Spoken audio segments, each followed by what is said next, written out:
আগের কথা। সে আজ থেকে বহু যুগ আগের কথা। বর্তমানের বর্ধমান জেলার কাটোয়ার অন্তর্গত কেতু গ্রামের বহুলা সতীপীঠের কাছে মরাঘাট মহাপীঠ নদী তীরে মহাশ্মশানে এক সময় থাকতেন স্বামী ভৃগুরাম নামে এক কালী সাধক। একদিন তিনি মায়ের আরাধনায় মত্ত ছিলেন।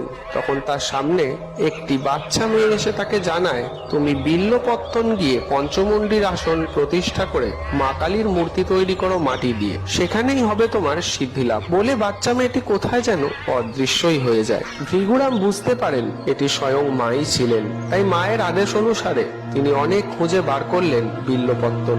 বিল্লপত্তন তখন ছিল অত্যন্ত বিভীষিকাময় বড় বড় বেলগাছে ভরা ডাকাতদের এক ডেরা। সেখানে সাহস করে কেউ ঢুকতো না। কিন্তু স্বামী ভৃগুরাম সেইখানে গিয়ে একটি পঞ্চমুণ্ডির আসন তৈরি করেন ও মায়ের সাধনা শুরু করেন। একদিন তিনি মাটির মা কালী মূর্তি তৈরি করে চান করতে গিয়ে ফিরে এসে দেখেন মূর্তিটি অনেক বড় হয়ে গেছে। তখন তিনি ভয় পেয়ে যান, এই অলৌকিক ঘটনা ঘটার পিছনে কি কারণ থাকতে পারে।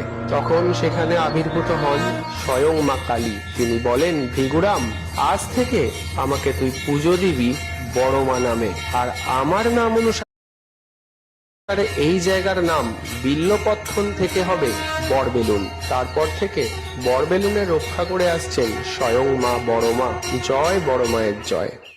সে আজ থেকে বহু